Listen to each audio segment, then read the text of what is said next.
A Texas man was given the most lenient sentence that anybody can get for aggravated assault with a deadly weapon, where he was given 6 years in prison after the prosecutor dropped 7 counts of aggravated assault as well as a single count of indecent assault. What he did you would think was a prank, but instead it wasn't.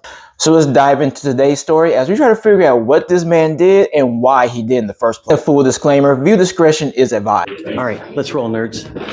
So our story takes place at a medical center in Houston, Texas, when an employee that worked there, let's go ahead and call her Michelle, had went to work and decided to get a drink of water. She used a communal water dispenser that all employees use, and upon drinking it, she realized it had a sour taste as well as a weird smell. Michelle slightly brushed it off because most people know like some waters can have a bad smell to it or a weird taste to it, depending on where you get it from. But then after a few days, she started noticing the water wasn't getting any better. So she decided to bring her own water from home. Michelle would say she would drink part of the water bottle, but then leave the rest of it for the next day. The next day when she came in, she would drink the same water bottle, and then now she noticed that it also had the same weird taste and smell to it. She just pretty much thought that just because she let it sit out for so long that it just went bad, so she threw it out and grabbed another one. But she would notice each time she would leave her water bottle out overnight, it would continue having the same weird taste and smell. Now, no red flags came up until another employee, let's go ahead and call her Susan, had came about. So Susan had came into work one day and went up to Michelle and asked her if she wanted any coffee because she was going to make some. Michelle would go ahead and say yeah, she would like a cup of coffee, but then also told her not to use communal water because it had a weird taste smell to it. Michelle would hand her one of her water bottles and told her to use this instead. Now she knows that it had a weird yellow tint to it. And when Susan would ask Michelle, why is it like a yellow tint to your water? This caught Michelle off guard because she never noticed anything like this before. What Susan would go ahead and do, she would go and take the cap off the water bottle and start to smell it when she realized it smelled like pee. At that point, the women would try to figure out who would do something like this.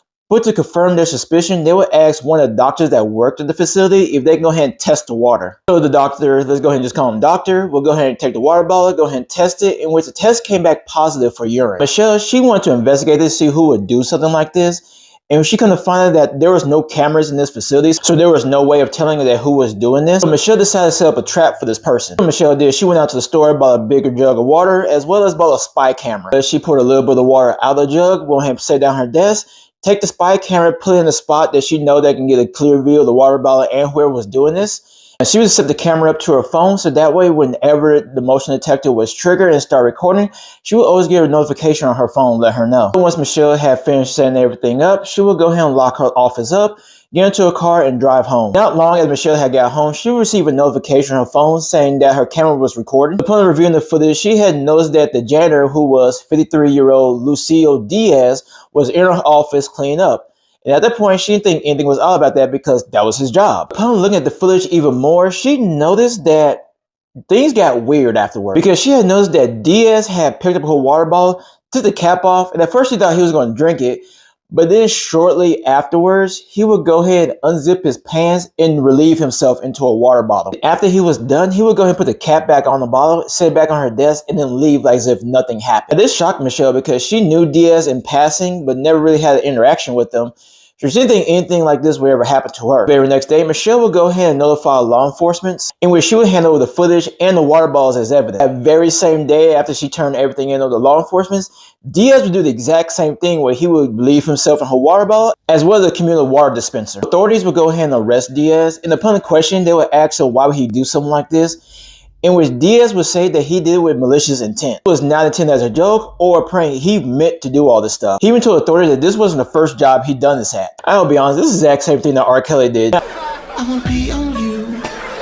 Drip, drip, drip, pee on you. Now, you would think the story would end there, but instead it gets worse. After finding out it was Diaz who was relieving himself in all the water bottles in the communal water dispenser, Michelle had the bright idea to go ahead and get tested just to be sure she didn't catch anything. A few days later, after she got her test results back, she found out she had bad news. She had contracted HSV1, or herpes simplex virus type 1. Michelle would say that she get tested on a regular basis, and so none of her test results ever came back as positive for this until just recently. So just to be sure that it was actually Diaz who did this, authorities would go ahead and take Diaz to the hospital to get tested, and results came back positive for HSV1. Not just that, he also had another STI. Based on the sources I got my information from, it is unclear which ones he has. So I'm saying he probably had both of them. So he's pretty much a walking petri dish. There was a possibility that he may have had chlamydia, as well as Hep A or hepatitis A. After getting all this information, they'll go and have the other employees to go ahead and get tested as well. in which 4 other women also tested positive. This man was passing around a gift that just keeps on giving. Once the news had broke about this, 9 other women with the same allegation and diagnosis came forward. Some of you may be wondering why Diaz would do something like this. And what Diaz did is what's considered a workplace violence. When it comes to workplace violence, there are different types of perpetrators, from which you have the covert employee, you have the fence sitter, you have the overt employee, and then the dangerous employee. The category that Diaz falls under would be covert employee. Now, what a covert employee is the person that works behind the scenes or in the shadows, in which they disrupt the workplace by either sabotaging or vandalizing different things. Now, this employee is satisfied with being the covert employee because nobody knows it's actually them doing all this stuff. Diaz took complete satisfaction in doing this because he knew that they was going to drink the water regardless. Diaz would go ahead and take a plea deal with prosecutors where he will only have to do 6 years in prison for a single count of aggravated assault with a deadly weapon. All this took place back in 2022.